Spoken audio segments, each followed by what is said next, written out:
Hi guys, welcome back to my channel. I hope you guys are doing great. So for today's video, we are going to discuss class 9th economics chapter 1, the story of Palampur. Palampur एक fictional गांव है, लेकिन इसे हम Indian economy और farming का एक clear idea समझ सकते हैं. तो बिना किसी देरी के शुरू करते हैं. पालमपुर एक इमेजिनरी विलेज है जो रूरल इंडिया को रिप्रेजेंट करता है. यहाँ की कुछ खास बातें हैं.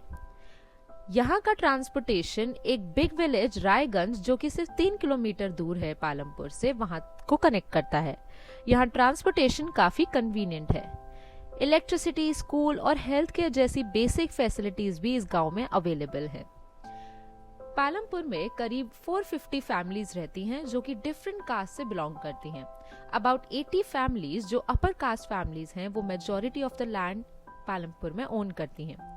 एससीज जो कि 1/3 ऑफ द पॉपुलेशन है वो गांव के एक कोने में रहते हैं और उनके घर काफी छोटे और कुछ घर तो मड और स्ट्रॉ के बने हैं. लेकिन पालमपुर का सबसे बड़ा चार्म है वहां की इकोनॉमिक एक्टिविटीज, जिसमें फार्मिंग एक्टिविटीज सबसे बड़ा रोल प्ले करती हैं. लेकिन वहां की नॉन फार्म एक्टिविटीज और फार्म एक्टिविटीज समझने से पहले कुछ रिक्वायरमेंट्स ऑफ प्रोडक्शन समझ लेते हैं. So first requirement is land and other natural resources such as water, forest, mineral, etc. And the second requirement is labor, people who will do work. आपको कुछ भी काम करने के लिए या कहीं पे भी प्रोडक्शन के लिए इंसान या लोगों की जरूरत पड़ती है जो कि काम करेंगे. कुछ स्पेसिफिक टास्क के लिए एजुकेटेड वर्कर्स चाहिए होते हैं एंड कुछ मैनुअल वर्कर्स चाहिए होते हैं. Third requirement is physical capital. Physical capital मतलब होता है ऐसा कैपिटल जो आपको एवरी स्टेज ड्यूरिंग प्रोडक्शन जरूरत पड़ती है.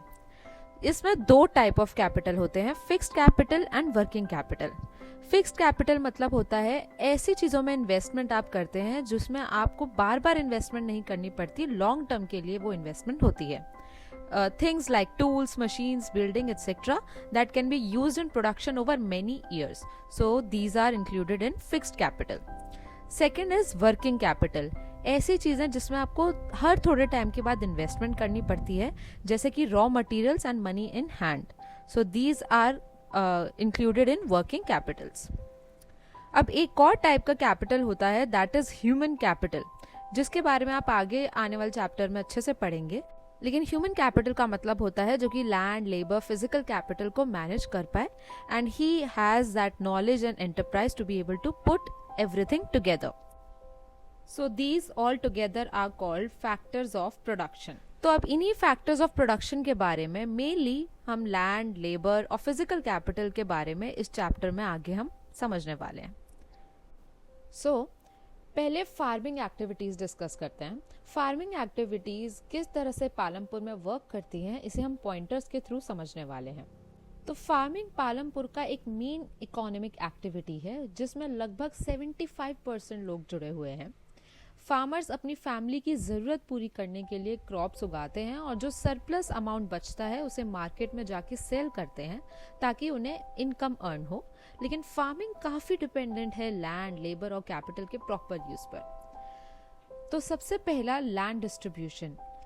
पालमपुर में ज़मीन बराबर से डिस्ट्रीब्यूट नहीं हुई है. जो बड़े किसान हैं, गांव के कुछ बड़े किसान जिनके पास ज़्यादा ज़मीन है, ये लोग मॉडर्न फार्मिंग टेक्निक्स जैसे HIV seeds, modern tractors, irrigation method in सब का यूज़ करते हैं और उनकी प्रोडक्टिविटी हाई होती है.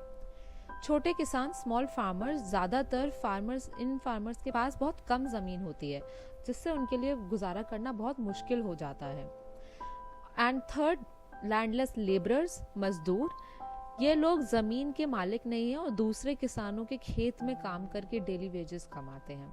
यहाँ आप देखेंगे कि गिवन है in Palampur about 1/3 of the 450 families are landless. That is 150 families. Most of them are Dalits and they have no lands for cultivation. Of the remaining families who own land, 240 families cultivate small plots of land less than 2 hectares in size. Cultivation of such plots doesn't bring adequate income to the farmer's family. तो आप समझ सकते हैं कि यहाँ पे जो small farmers हैं वो बहुत ज़्यादा struggle करते हैं income के लिए. Now let's discuss cropping pattern of Palampur. Palampur के फार्मर्स मल्टीपल क्रॉपिंग का यूज़ करते हैं, यानी एक ही ज़मीन पर अलग अलग क्रॉप्स उगाते हैं। जैसे कि खारिफ क्रॉप्स, रेनी सीजन्स में बाजरा, ज्वार और कुछ सब्जियां उगाई जाती हैं।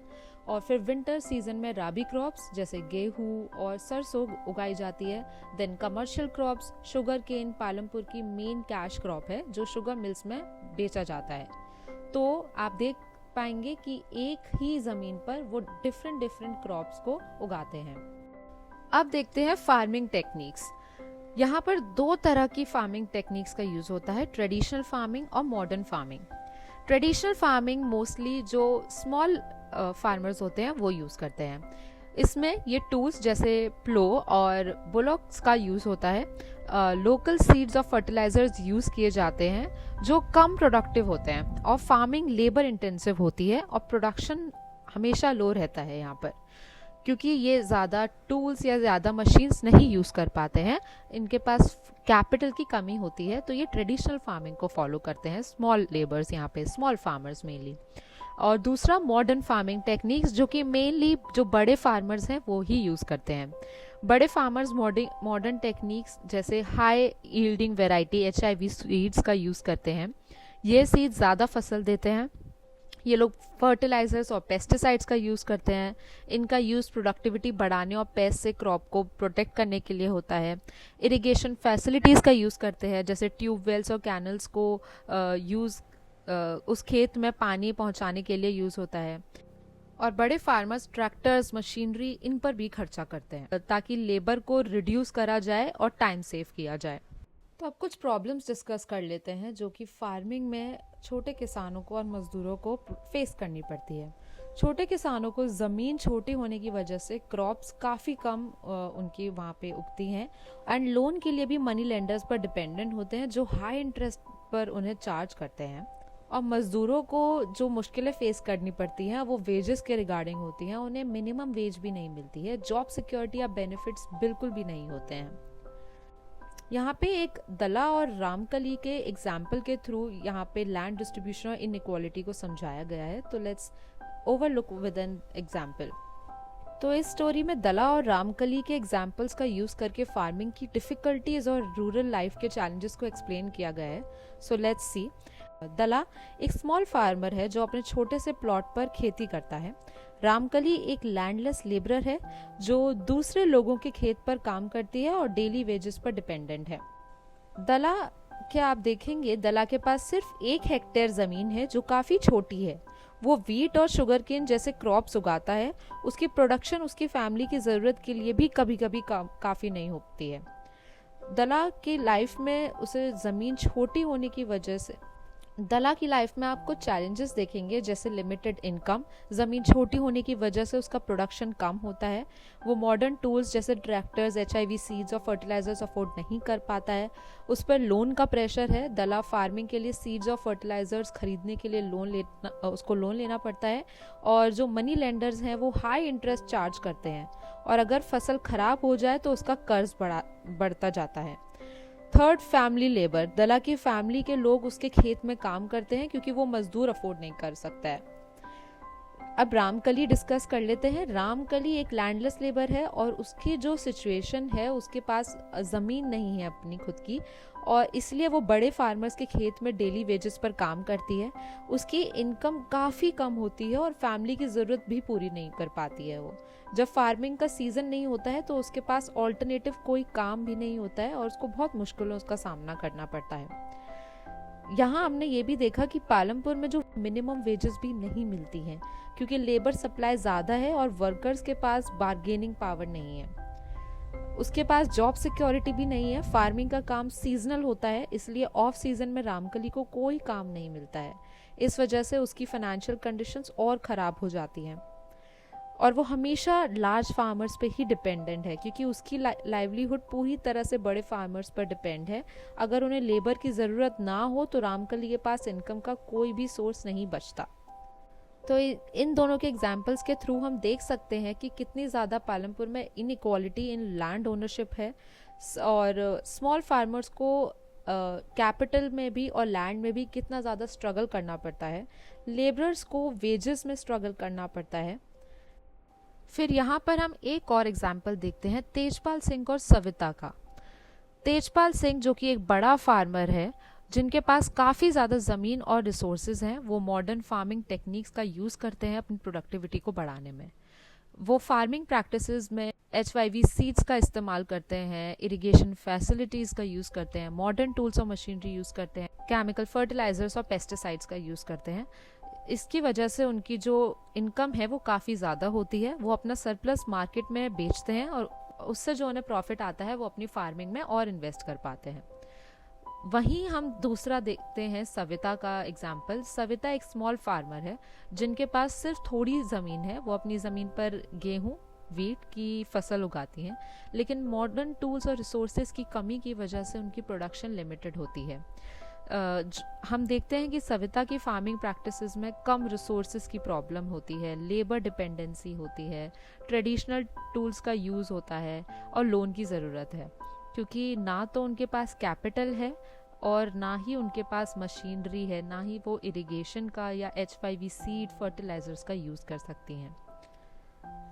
सविता को क्या क्या फेस करना पड़ता है? कम ज़मीन होने की वजह से उनकी इनकम लिमिटेड होती है। वो अपने प्रॉफिट्स को फार्मिंग इम्प्रूव करने के लिए इन्वेस्ट नहीं कर पाती हैं और उनकी लिविंग स्टैंडर्ड भी काफ़ी लो है।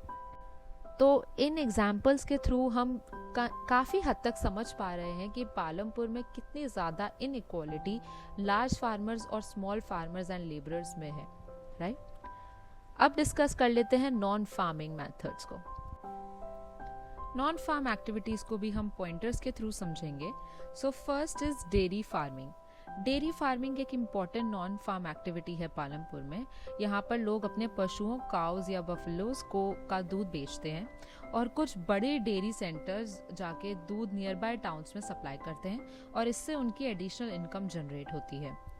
Second is small scale manufacturing. कुछ लोग अपने घर पर छोटी फैक्ट्रीज चलाते हैं, जैसे कपड़े सिलने का काम या गुड़ बनाने का काम, जैगरी, या फिर फर्नीचर बनाने का काम। तो स्मॉल स्केल मैन्युफैक्चरिंग में मैनुअल लेबर और बेसिक टूल्स का यूज़ होता है यहाँ पर। Third is shop keeping. Palampur में लोग ग्रोसरी शॉप्स और जनरल स्टोर्स भी बहुत चलाते हैं। ये stores farming tools, seeds, fertilisers और डेली यूज आइटम्स भी बहुत सेल करते हैं। शॉपकीपिंग एक स्टेडी इनकम का सोर्स बन जाता है पालमपुर में। Fourth is transportation. Transportation Palampur का एक और मेजर नॉन फार्म एक्टिविटी है। विलेजर्स अपने बुलॉक कार्ट्स, ट्रक्स और ट्रैक्टर्स के जरिए लोगों और सामान को नियर बाय टाउन्स तक लेके जाते हैं। जैसे कि हमने स्टार्टिंग में डिस्कस किया था कि रायगंज जो कि एक बिग विलेज है, यहाँ से कनेक्टेड है। ये एक्टिविटी गुड्स और पैसेंजर्स को एक जगह से दूसरी जगह ट्रांसपोर्ट करके इनकम जनरेट करती है। अब ये नॉन फार्म एक्टिविटीज़ करने से उन्हें बेनिफिट्स क्या होते हैं? फर्स्ट, उनकी एडिशनल इनकम जनरेट होती है।